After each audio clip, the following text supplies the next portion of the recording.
ఏంటి అమ్మాయి? ఏంటత్తయ్యా? ఏంటా నీరసం? గట్టిగా తినాలి, గట్టిగా పని చేయాలి. మా కాలంలోనా మేము ఎంత పని చేసేవాళ్ళమో, గొడ్డ సావుల్లో చేసేవాళ్ళం, మా అత్తగారిని చూసుకునేవాళ్ళం, మా అమ్మని చూసుకునేవాళ్ళం, అంతలా చేసేవాళ్ళం. ఏమిటో ఈశ్వరం అనుకుంటూ ఉంటావు.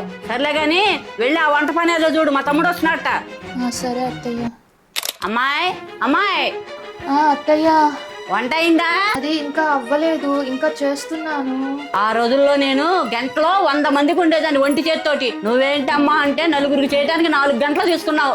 సరే అత్తయ్య, అయిపోవచ్చింది. వా, చాలా అద్భుతంగా ఉన్నాయి అమ్మాయి నువ్వు చేసిన వంటకాలు. మొత్తానికి నచ్చాయితే మా తమ్ముడికి నీ వంటలు. నా ట్రైనింగ్ లో బాగానే నేర్చుకున్నావు వంటలని నేను. అయినా వంటకాలంటే గుర్తొచ్చింది, మీ అత్తగారి గురించి నీకు విషయం చెప్పాలి. రే తమ్ముడు, నువ్వు ఇట్రా, నిన్న విషయం అడగాలి. ఆ పొలం గురించి ఏమైంది? నువ్వు ఉండక్క, నాకు ఇట్లాంటి సమయం చెక్కదు అసలు. ఒకసారి ఏం జరిగిందంటే మా అమ్మ ఈ పిల్ల అసలు ఏ పని చేయదు, కనీసం వంట అయినా నేర్పిద్దామని చెప్పి మీ అత్తగారిని పిలిచిందా.